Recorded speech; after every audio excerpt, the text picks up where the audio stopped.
School की वीरान दीवारों के साए में छुपी एक ऐसी अनदेखी ताकत जो एक सहमे हुए वजूद की हल्की सी जुनबिश पर जाग उठी। बज़ाहिर मासूम नज़र आने वाले हाथों के इशारों का ऐसा लर्ज़ा खेज खेल, जहाँ जालिमों की चीखें तो गूंजी, मगर ताकत के इस अंधे नशे ने एक ऐसा भयानक जाल बना दिया जिसका अंजाम सोचकर ही रूह कांप जाए। आयत के वालिद का तबादला एक नए शहर में हुआ था और उन्होंने आयत की 8वीं क्लास छुड़ाकर उसे 9वीं क्लास में दाखिल करवा दिया था। पहले दिन ही जब आयत अपनी नई क्लास में गई तो लड़कियां उसे देखकर हंसने लगीं, क्योंकि आयत उन सब से उम्र में 3-4 साल छोटी थी। क्योंकि स्कूल में एक क्लास आगे आने से पहले भी आयत एक क्लास फैलांग चुकी थी। नताशा, जो क्लास की बड़ी लड़की थी, उसने आयत के पास आकर कहा, तुम इतनी छोटी होकर इस क्लास में क्या कर रही हो? आयत ने सर झुका लिया और कोई जवाब नहीं दिया। नताशा ने उसका बैग खींचकर जमीन पर फेंक दिया और कहा, इसे बताना पड़ेगा कि यहाँ कैसे रहना है। आयत ने चुपचाप अपना बैग उठाया और वहां से चली गई। नताशा और उसकी सहेलियां हर रोज आयत को तंग करने लगी। एक दिन आयत अपना लंच खा रही थी और नताशा आई और उसने आयत के हाथ से लंच बॉक्स छीन लिया। नताशा ने वो लंच बॉक्स जमीन पर उल्टा कर दिया। आयत रोने लगी और उसने कहा, तुम लोग मुझे क्यों तंग करती हो? मैंने तुम्हारा क्या बिगाड़ा है? नताशा ने उसे धक्का दिया और कहा, हम तुम्हें यहाँ नहीं रहने देंगे। आयत वहां से भाग गई और ग्राउंड के एक कोने में मौजूद एक बड़े से दरख्त के पीछे जाकर छुप गई और रोती रही।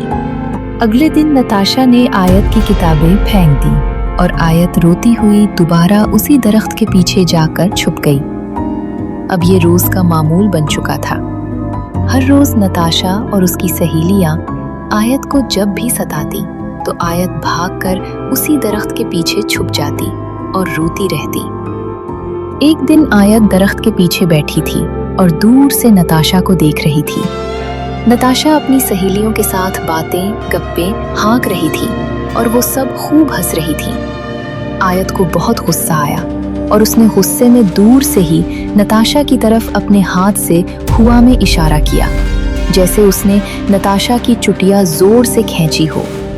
आयत ने इशारे से दूर से नताशा को एक जोरदार थप्पड़ भी मारा। नताशा की चुटिया अचानक पीछे की तरफ जोर से खिंची और नताशा चीख उठी। नताशा ने मुड़कर देखा, लेकिन वहां कोई नहीं था। उससे पहले कि नताशा कुछ बोलती, उसके मुंह पर एक जोरदार थप्पड़ पड़ा। नताशा जमीन पर गिर पड़ी और डर के मारे चीखने लगी।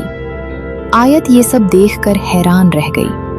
आयत को समझ नहीं आया कि जो उसने दूर से किया वो सच में नताशा के साथ कैसे हो गया। नताशा और उसकी सहेलियां डर के मारे वहां से भाग गईं। आयत उसी दरख्त के पीछे बैठी ये सब देखती रही और हैरांगी के साथ साथ उसके दिल को अजीब सी राहत मिली। अगले दिन नताशा और उसकी सहेलियों ने आयत को दोबारा तंग करना शुरू कर दिया। उन्होंने आयत को धक्का दिया तो आयत भागकर उसी दरख्त के पीछे छुप गई। आयत ने दूर से नताशा की तरफ हाथ किया और इशारे से उसके घुटने पर ठोकर मारी। नताशा उसी वक्त जोर से जमीन पर गिर गई और रोने लगी। नताशा ने अपनी सहेलियों से कहा, मुझे किसी ने जोर से मारा है। सहेलियां नताशा को उठाकर वहां से ले गईं। आयत दरख्त के पीछे से ये सब देखकर हंसने लगी। आयत को अपना बदला लेकर बहुत खुशी हुई और उसके दिल को सुकून मिलने लगा। हर रोज नताशा आयत को तंग करती और आयत दरख्त के पीछे जाकर हवा में इशारे करती। कभी आयत हवा में थप्पड़ मारती तो नताशा को थप्पड़ पड़ जाता। कभी आयत इशारे से बाल खींचती तो नताशा और उसकी सहेलियों के बाल खिंच जाते। लड़कियां बहुत डरने लगीं और उनको समझ नहीं आता था कि उन्हें कौन मार रहा है। आयत को ये सब बहुत अच्छा लगने लगा और वो रोजाना अपने इस पुरइसरार बदले का इंतजार करती। एक दिन नताशा ने आयत के जूतों पर पानी गिरा दिया। आयत ने गुस्से में दरख्त के पीछे जाकर हवा में हाथ से धक्का देने का इशारा किया। नताशा, जो कैंटीन के पास खड़ी थी, वो जोर से उड़कर पीछे गिरी। और उसका सर फट गया और उसके सर से खून निकलने लगा। आयत को ये सब देखकर दुख होने की बजाय बहुत अच्छा लगा और उसे दिली सुकून मिला। एक दिन आयत स्कूल से घर जा रही थी कि रास्ते में एक बड़ा कुत्ता आयत के पीछे पड़ गया। कुत्ता भौंकता हुआ आयत की तरफ भागा। आयत पहले तो डर गई, लेकिन फिर उसने अपना हाथ उठाया और दूर से ही कुत्ते को मारने का इशारा किया। आयत ने हवा में जोर से मुक्का मारा। कुत्ता अचानक ऐसे जमीन पर गिरा जैसे उसे किसी ने सच में कोई भारी चीज मारी हो। कुत्ता चिल्लाता हुआ वहां से भाग गया। आयत मुस्कुराने लगी और सीधा अपने घर चली गई। आयत को एहसास हुआ कि वो अपने हाथों के इशारों से बहुत कुछ कर सकती है। एक दिन जब वो स्कूल से घर पहुंची और घर जाते ही अपना बैग सोफे पर एक तरफ फेंक कर खुद दूसरी तरफ बैठ गई, तो उसकी अम्मी ने पानी लाकर मेज पर दूसरी तरफ रख दिया। आयत इतनी थक गई थी कि उसकी इतनी हिम्मत भी नहीं हो रही थी कि आगे बढ़कर पानी का ग्लास उठाकर पानी पी ले। उसने वहीं बैठे बैठे बेसाख्ता अपना हाथ ग्लास की तरफ किया तो अचानक ग्लास खुद ब खुद खिसक कर इस मेज पर उसकी तरफ आ गया। आयत एकदम चौंक उठी और घबराकर इधर-उधर देखने लगी, लेकिन वहां कोई मौजूद न था।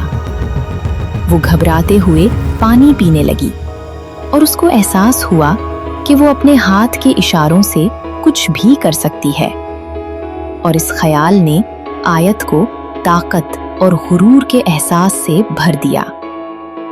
फिर आयत वहां से उठी और अपने कमरे में जाकर अपने बिस्तर पर लेट गई और उसने अपने हाथ से इशारा किया तो उसके कमरे का दरवाजा खुद ब खुद बंद हो गया। आयत को ये ताकत का एहसास बहुत अच्छा लगा और वो दिल में खुश होती हुई सुकून से सो गई। अब आयत अपने हाथ के इशारों से अपनी मर्जी के सारे काम करने लगी। नताशा और उसकी सहेलियां अब स्कूल में डरी डरी रहती। एक दिन आयत क्लास में बैठी थी और उस्ताद ब्लैक बोर्ड पर कुछ लिख रहे थे। नताशा ने पीछे से आयत की कुर्सी को लात मारी। आयत को गुस्सा आया और उसने मेज के नीचे से अपना हाथ हिलाया और इशारे से नताशा की कुर्सी खींच ली। नताशा जोर से पीछे की तरफ गिरी और पूरी क्लास हंसने लगी। उस्ताद ने नताशा को डांटा और क्लास से बाहर निकाल दिया। आयत को अपनी इस ताकत पर बहुत फख्र महसूस हुआ। वो सोचने लगी कि अब कोई भी उसे तंग नहीं कर सकता।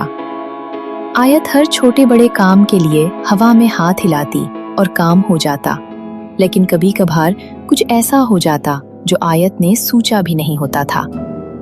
एक दिन आयत ने स्कूल का दरवाजा बंद करने का इशारा किया तो दरवाजा इतनी जोर से बंद हुआ कि उसका शीशा टूट गया। एक दिन उसने गिलास को इशारे से पास करना चाहा तो गिलास जोर से उड़कर दीवार में जा लगा। आयत को समझ नहीं आता था कि ऐसा क्यों हो रहा है, क्योंकि उसने इतनी जोर से इशारा नहीं किया होता था जितना जोर से काम हो जाता था। एक दिन आयत ने अपने बिस्तर से चादर खींचने का इशारा किया तो चादर के साथ साथ पूरा बिस्तर भी हिल गया। आयत को कभी कभी महसूस होता था कि शायद वो अकेली नहीं है।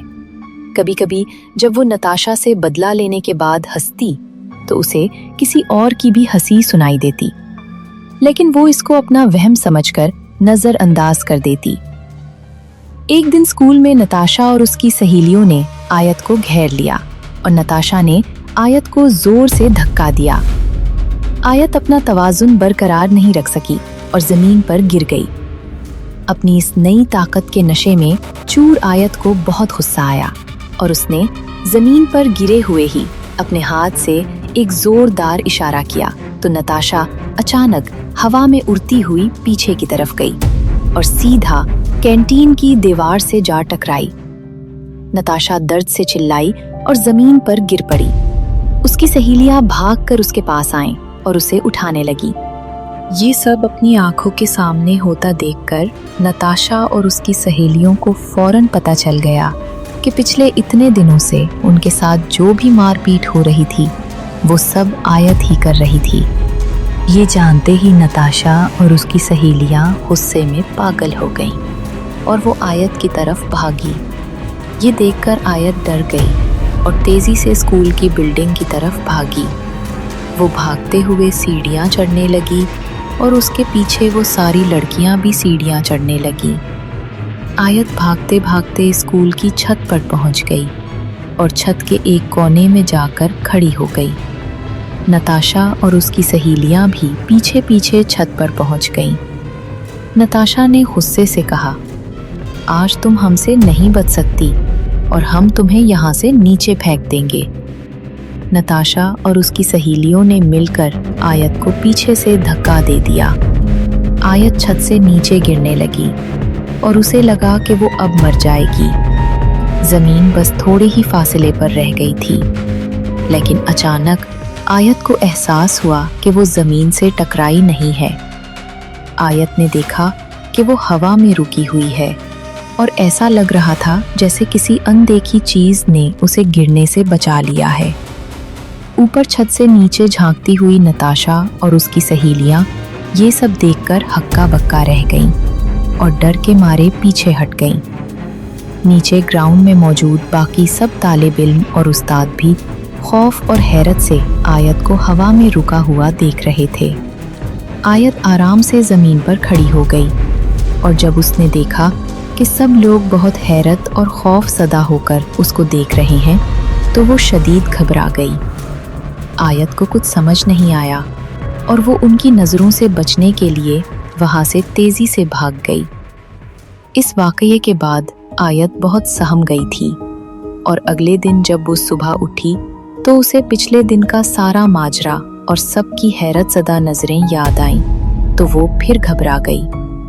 आयत ने स्कूल न जाने का बहाना किया तो उसकी अम्मी ने उस पर गुस्सा किया कि वो स्कूल क्यों नहीं जा रही। उसी वक्त नाश्ता बनाते हुए उसकी अम्मी का हाथ बुरी तरह जल गया। आयत ये देखकर और भी घबरा गई और भागकर अपने कमरे में चली गई। अगले दिन जब उसने दोबारा स्कूल ना जाने के बहाने बनाए तो उसके वालिद ने गुस्सा करके उसे जबरदस्ती स्कूल के लिए तैयार करवाया और खुद उसे स्कूल छोड़ने ले गए। आयत अपने वालिद के इस तरह जबरदस्ती स्कूल भेजने पर बहुत गुस्सा हुई और सारा दिन स्कूल में डरी डरी और लोगों की नजरों से बचने की कोशिश करती रही। जब वो स्कूल से घर वापस आई तो उसे पता चला कि उसके वालिद का बहुत बुरी तरह एक्सीडेंट हो गया है और वो अस्पताल में दाखिल है। ये सुनकर आयत बुरी तरह रोने लगी और अपने वालिद से मिलने अस्पताल भागी। अस्पताल में अपने वालिद की बुरी हालत को देखकर वो बुरी तरह रोने लगी और खुद को उनकी इस हालत का जिम्मेदार ठहराकर बुरा भला कहने लगी। आयत की माँ ने उसे समझाते हुए चुप करवाने की कोशिश की और कहा, खुद को बुरा भला मत कहो, इसमें तुम्हारी कोई गलती नहीं है। तो आयत ने रोते रोते अपनी अम्मी को शुरू से लेकर सारी बातें बयान कर दी। आयत ने बताया कि कैसे वो अपने हाथ के इशारों से कुछ भी कर सकती है और कैसे उसी की वजह से उनका हाथ जला और वालिद का एक्सीडेंट हुआ। ये सारा माजरा सुनने के बाद आयत की अम्मी निहायत खौफज़दा हो गई और उसे एक बुजुर्ग के पास ले गई। बुजुर्ग बाबा ने उन्हें बताया कि स्कूल के दरख्त से आयत के पीछे एक जिन लग गया है जो आयत के लिए ये सब कर रहा है। बाबा ने आयत को कसरत से सूरतुन नास और सूरतुल फलक पढ़ने की तलकीन की और उसे ये कहा, ये सूरतें उस जिन से निजात दिलाएंगी और अब दोबारा कभी भी उस दरख्त के पास मत जाना। आयत के वालिद हमेशा के लिए माजूर हो गए और आयत जब भी अपने माजूर वालिद को देखती तो खुद को कोसती कि काश वो कभी भी उस जिन का सहारा ना लेती तो उसके वालिद के साथ ऐसा ना होता। एक दिन आयत स्कूल के पास से गुजर रही थी तो उसकी नज़र अचानक उस दरख्त पर पड़ी तो उसको दरख्त पर एक हंसता हुआ चेहरा दिखाई दिया। आयत फौरन वहां से भाग निकली और भागते भागते सीधा घर जाकर सांस लिया।